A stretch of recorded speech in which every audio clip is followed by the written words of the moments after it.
Senhor esteja convosco. Ele está no meio de nós. Proclamação do Evangelho de Jesus Cristo segundo Mateus. Glória a vós, Senhor.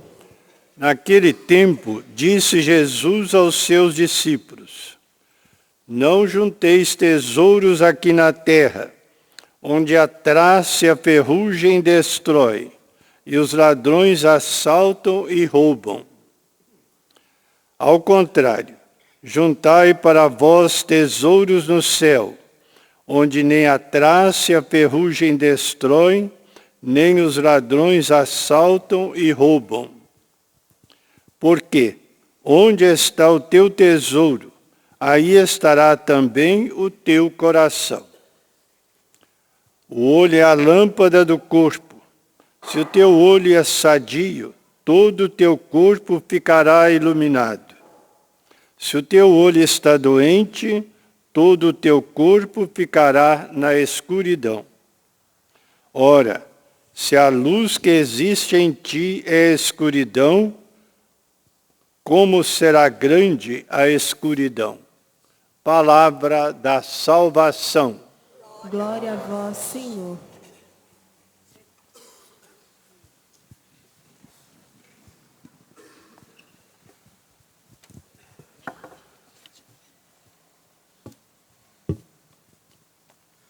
Meus amados irmãos e irmãs, a leitura de hoje, a primeira leitura, nós percebemos que ela é bastante trágica, não é?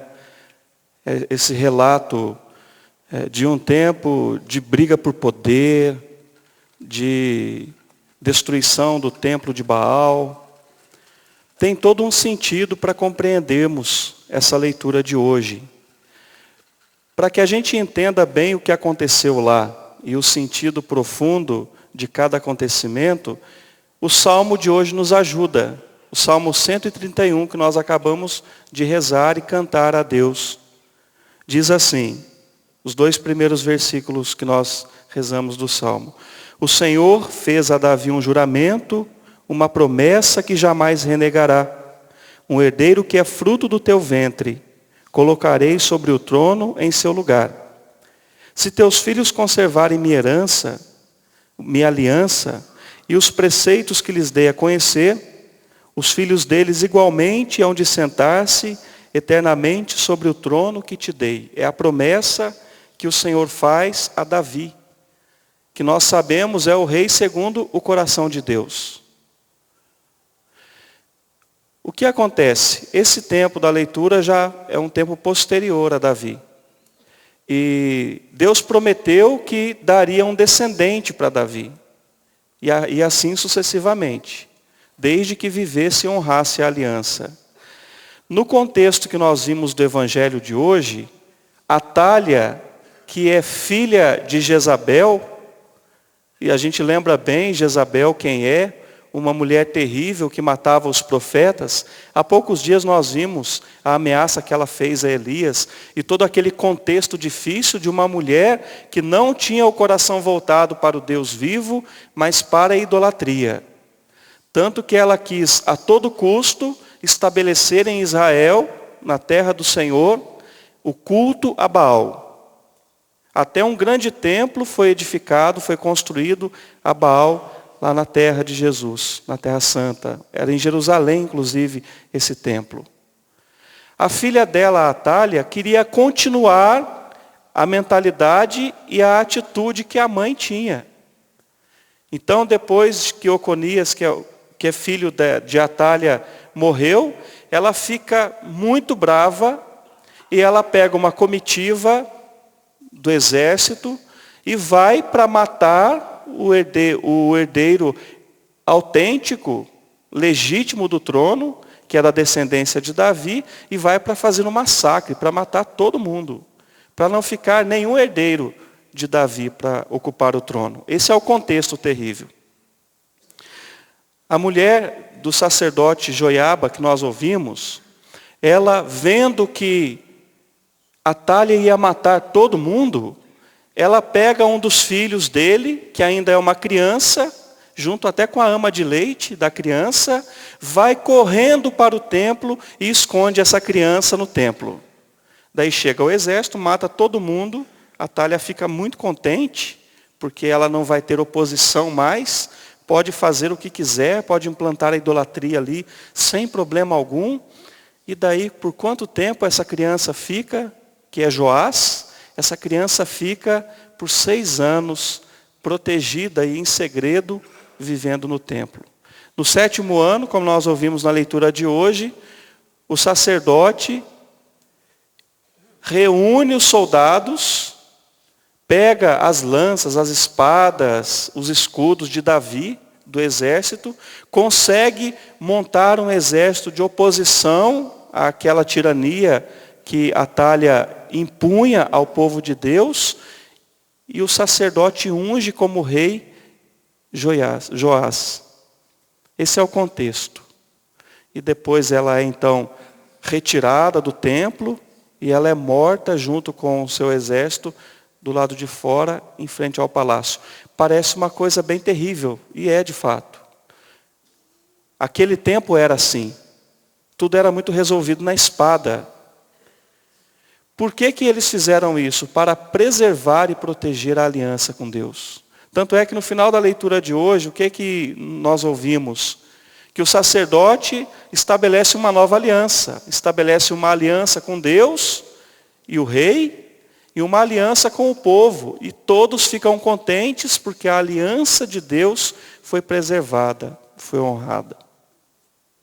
Eu fiquei pensando um pouquinho como que a gente poderia fazer uma ligação com o evangelho de hoje, que Jesus falou com tanta clareza para nós. E eu fiquei pensando, porque no evangelho Jesus fala, onde está o teu tesouro, aí está o teu coração. E depois fala que o olho é a lâmpada do corpo, e se o olho está saudável, tudo será iluminado dentro de nós. Mas se o olho está em escuro, em trevas, doente, quão grande será a nossa treva interior? E eu fiquei pensando, onde será que estava o coração de Atalha, dessa filha de Jezabel? Onde estava o coração de Jezabel? Será que estava em Deus ou estava no poder, na ganância e nesse mundo aqui? Certamente que estava. O coração apegado às coisas que passam, passa junto.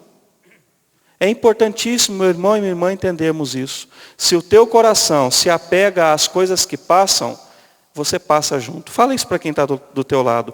Se você se apega, se o teu coração se apega às coisas que passam, você vai passar junto. Por que eu falei isso? Porque Deus não quer que a gente passe. Deus quer que a gente viva eternamente na sua presença. Tudo passa, Deus permanece. E quem está em Deus permanece na sua presença também.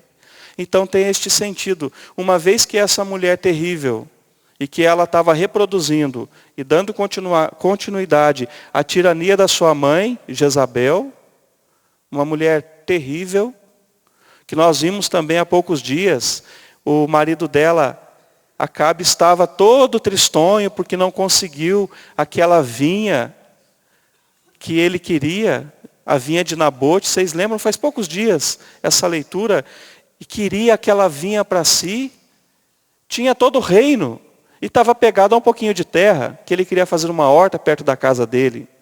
E uma vez que o dono da vinha Nabote, que tinha recebido por herança, e tinha um apreço afetivo por aquela terra, aquele pouquinho de terra, disse, jamais eu vou querer desfazer daquilo que é a herança dos meus pais. Aqui está o meu coração, a minha lembrança, a minha memória viva dos meus pais que amavam a Deus. Eu não vou te entregar, não. Ele fica acuado lá, virado para a parede, fazendo birra. Igual criancinha que quer fazer birra porque não ganhou o presente na hora que queria. Não vou comer. Não vou comer. E essa mulher fala, mas que papelão você está fazendo, hein? Levanta, toma um banho e coma, porque eu vou resolver esse problema para você. E sem a menor cerimônia, Jezabel vai e arquiteta a morte cruel de Nabote, dono daquela vinha, sem nenhum ressentimento, mata mesmo, coloca a mentira na boca das pessoas, dizendo que ele que era fiel a Deus, que ele blasfemou contra Deus e contra o rei, e eles matam lá na praça esse homem inocente, e ela chega lá, pronto, pode ir lá pegar a tua vinha, está resolvido o problema. Olha como ela resolvia as coisas. É como se tem um mosquitinho aqui, bate no mosquito para matar, pronto. O ser humano era isso para ela. Os profetas eram assim. Não, extermina. Mata a espada. Põe fogo.